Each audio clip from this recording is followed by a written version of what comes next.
Attends! Laure! Fous-moi la paix!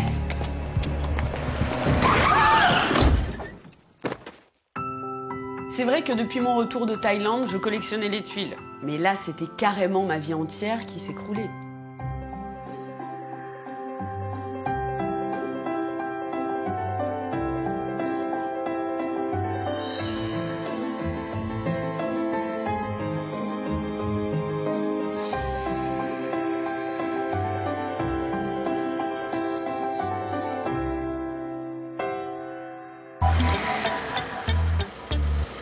Je m'appelle Laure et voici mon histoire. Ce matin-là, je suis arrivée à mon travail vraiment très en retard. Je rentrais de 15 jours de vacances de rêve en Thaïlande et mon retour allait s'avérer particulièrement difficile. Oh non! Mon impair! C'est pas grave.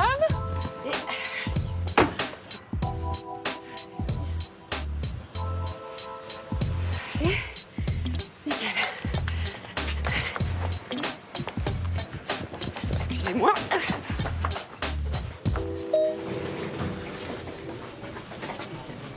Bonjour tout le monde. Excusez-moi pour le retard, je suis vraiment désolée. J'ai un retour un peu compliqué. Mais ils sont où? Ils sont où?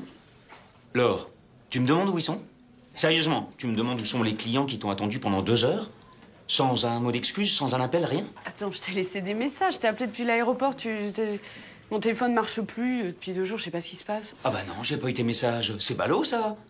Eh bah, comme tu le vois, les clients, ils sont partis. Ils ont foutu le camp. Ils en avaient marre, tu comprends, de poireauter? Ah oui, non, mais ça, c'est parce que j'ai été retenue pendant plus d'1 heure à la douane. Et les contrats aussi, ils sont partis. Avec les clients. Bravo, Laure. Merci, Laure. 20% du chiffre d'affaires de l'année qui disparaît à cause de toi. Attends, Charles, laisse-moi t'expliquer. Je t'assure, c'est très simple. Dis-moi, Laure, ça fait 2 jours, tu devrais être rentrée de vacances 2 jours. Oui, non, mais laisse-moi t'expliquer. Mon vol n'a pas arrêté d'être annulé. Ensuite, il a été détourné. Il y avait un chat sous la pédale du pilote, tu te rends compte? Et ensuite, on s'est retrouvés à Moscou. Là, tempête de neige, plus de vol. Je m'en fous, Laure, je m'en fous. Sérieusement, ça fait 2 jours qu'on essaie de te joindre pour préparer cette réunion, et toi, tu réponds à aucun coup de fil, à aucun mail, rien. Non, mais ça, c'est parce que mon ordinateur aussi a planté. Ah. Ouais, et du coup, je t'ai envoyé des messages depuis un cybercafé. Tu les as reçus, quand même. Ah bah non. Non, je les ai pas reçus. Et total, quand les clients sont là, on n'a rien à leur montrer, Laure. Rien du tout. Hein? Et toi, t'arrives avec 2 heures de retard, comme une fleur. Oui, attends, ça, je t'ai déjà expliqué, Charles. J'ai tout fait pour te prévenir, je t'assure. On m'a retenu plus d'1 heure à la douane, tu te rends compte? Stop. Ensuite, les embouteillages partout. Impossible de trouver une place pour se garer. Stop, non. J'en ai marre de tes mensonges. Tu n'as plus rien à m'expliquer, tu fais plus partie de cette boîte. Quoi? T'es viré, immédiatement. Je me fous de ce que ça va me coûter. Je veux plus jamais te voir. Jamais. Mais Charles? Jamais. Charles!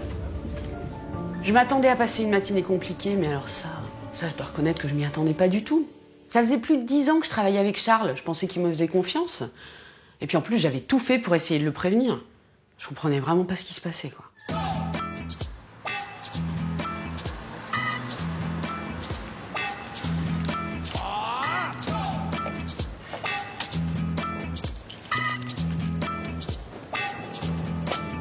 Mais ma voiture? Bonjour. J'avais ma voiture juste là, je l'ai laissée il y a même pas 10 minutes. Ah bah, je vois bien. Elle est partie à la fourrière. Mais vous pourrez la récupérer demain à partir de 8 h. Ah oui. Non mais attendez, je l'ai laissée il y a même pas 10 minutes. Non, en plus, j'avais toutes mes affaires dedans. Ma valise, les clés de chez moi. Les clés de chez moi, qui étaient dans mon impair. Mais je fais quoi maintenant, moi? C'est pas mon problème, madame. Fallait pas vous garer n'importe où? Bon, bah bonne journée, hein. Bonne journée, madame. Quelle journée de merde! Donc, je ne pouvais pas rentrer chez moi. Je venais de me faire virer, j'étais complètement paumée. Bref, il me restait plus qu'une chose à faire. Retrouver Loïc, mon mec. Là, j'avais vraiment besoin de lui. On vit pas encore ensemble et c'était le seul endroit où je pouvais aller. Attends! Non mais...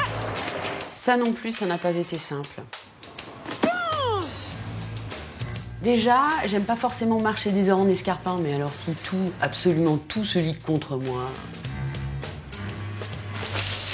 Putain, mais c'est pas vrai! Mais ça va pas ou quoi? Non mais là, ça faisait trop. Mais mais tu peux pas regarder, c'est pas possible. Mais t'es trop con, quoi. Vous êtes mon truc, vous êtes là, bon, bah, fallait pas passer là, quoi. D'habitude, sans me vanter, je suis plutôt du genre à bien encaisser, mais là, j'étais à 2 doigts de craquer. La seule chose dont je rêvais, c'était retrouver mon mec, Loïc, boire un bon chocolat chaud et oublier cette journée horrible. Loïc est infographiste, il travaille à domicile, j'étais sûre de le trouver chez lui.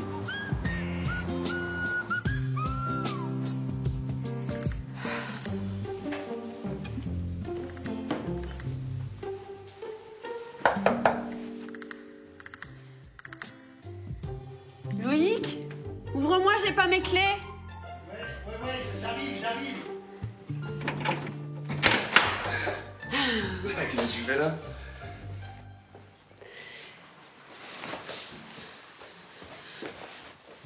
Mais je rêve. Attends, 2 secondes, je vais t'expliquer. Je voulais t'en parler ce soir. Je voulais pas que tu l'apprennes comme ça, mais... Attends, c'est à cause de ça que tu m'as pas accompagné en vacances? C'est pour ça que t'as annulé ton départ au dernier moment? Non, c'était à cause du boulot, je te l'ai dit, je t'ai pas menti. Seulement 3 jours après, je suis tombé par hasard sur Virginie, mais vraiment par hasard dans la rue. Attends, c'est Virginie? Oui, Virginie, tu sais, j'étais amoureux d'elle quand j'étais ado. Et quand on s'est retrouvés, bah... C'était encore plus fort que quand on était ado, quoi. Je suis désolé, je sais pas quoi te dire, en fait. Tu sais quoi, moi aussi je suis désolée. Je sais vraiment pas quoi te dire. Parce que tu vois, aujourd'hui, vu la journée que je viens de passer, j'avais vraiment pas besoin de ça. Laure!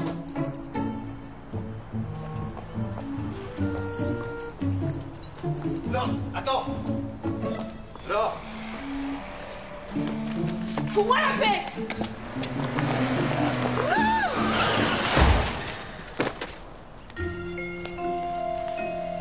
Comme ça, la journée était complète. Bon, en même temps, dans mon malheur, j'ai quand même eu de la chance, parce que le conducteur a tellement été surpris qu'il a à peine eu le temps de freiner. Du coup, au lieu de m'écraser, il m'a fait décoller comme une crêpe et j'ai atterri sur le capot.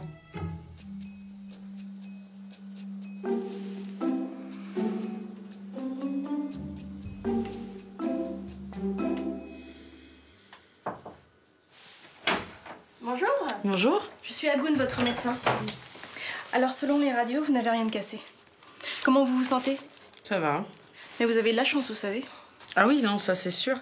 À part le fait que je viens de perdre mon mec, mon boulot, ma voiture. Ah. Non, ça c'est sûr que je suis vernie. Hein. Et ce pendentif, vous l'avez depuis longtemps? Ah non, je viens juste de le ramener de Thaïlande. Je rentre de vacances là. Ah, la Thaïlande? Mais c'est chez moi, ça. Vous êtes thaïlandaise? Oui. Je suis interne aux urgences pour 1 an. Vous parlez drôlement bien français. Merci, mais je n'ai aucun mérite. J'ai fait mes études au lycée français de Bangkok. Ah, d'accord. Et donc, vous l'avez acheté à Bangkok? C'est joli, non? Hein? En fait, au départ, c'est pas du tout un bijou. C'est un morceau de porcelaine que j'ai trouvé par terre dans le temple de Vatarun. Ah oui, je connais bien. Le temple de porcelaine. On dit aussi le temple de l'aube. Et vous l'avez trouvé par terre, c'est ça? Voilà. Ça a dû tomber d'une statue, je pense. C'est vrai que j'aurais peut-être dû le rapporter à un bonze pour qu'il soit remis en place, ce morceau de porcelaine. Mais en même temps, il était si petit, et puis il était tellement mignon. Franchement, j'ai pas pu m'empêcher de l'emporter avec moi. Et puis ensuite, je m'en suis fait faire un pendentif chez un petit bijoutier de Yaowarat, juste avant mon vol de retour. Comme une sorte d'amulette porte-bonheur, quoi. Ah. Mais vous savez que chez moi, on peut penser que faire ce genre de choses, ça peut au contraire porter vraiment malheur. Ah bon? D'ailleurs, le bijoutier ne devait pas savoir que ça venait du temple, sinon il n'aurait jamais accepté de vous en faire un bijou. Non mais c'est vrai que depuis, je collectionne les tuiles. Hein. Les tuiles? Ouais. Ça veut dire que vous avez des problèmes? Ah bah oui, ça c'est clair. Puis en plus, ça s'arrête pas. Vous savez, je pense que vous devriez le rendre au temple. Je peux le renvoyer pour vous si vous voulez, je connais l'adresse.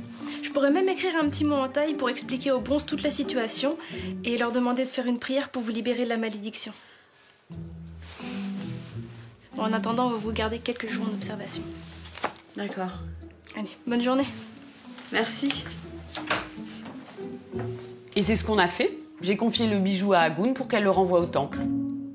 J'ai jamais été superstitieuse. Mais franchement, après la journée que je venais de passer, j'étais prête à croire en tout. En tout cas, dès que je lui ai donné ce fichu pendentif, je me suis sentie soulagée. Et puis quelques jours plus tard, je pouvais sortir de l'hôpital. Bon, bah tout va bien. Bonne chance pour la suite. Merci. Ah, au fait, le médaillon est bien arrivé. Ah, super, merci. Au revoir. Au revoir.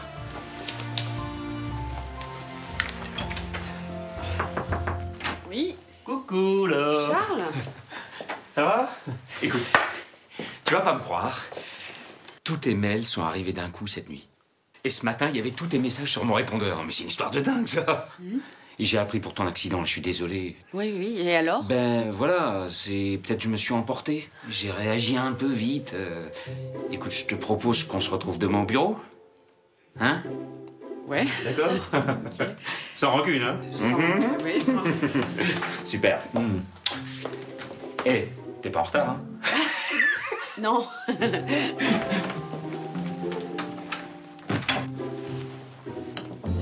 Oui, Oh, mon amour. Loïc? Tu vas bien? Oui, moi, ça va. J'ai essayé de venir plusieurs fois, mais ils ont pas voulu me laisser entrer. C'est normal. Je suis désolé, je suis un imbécile. Je sais pas ce qui m'a pris. J'étais comme possédé. Possédé. Quand je me suis réveillé ce matin, et tout était clair, j'ai compris. C'est toi que j'aime. Et ta Virginie? Mais je m'en fous de Virginie. Hein? C'est toi la femme de ma vie. La femme de ta vie, carrément. Ok, je comprends que tu me jettes, que tu as envie de me mettre à la rue, mais... Si tu veux encore de moi... J'ai envie qu'on se marie.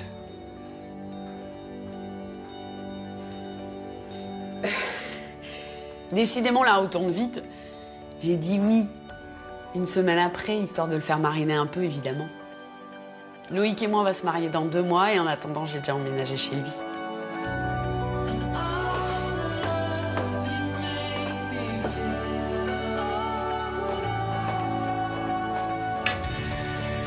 Grâce à cette expérience, je me suis rendu compte de la chance que j'avais et à quel point le bonheur pouvait être fragile.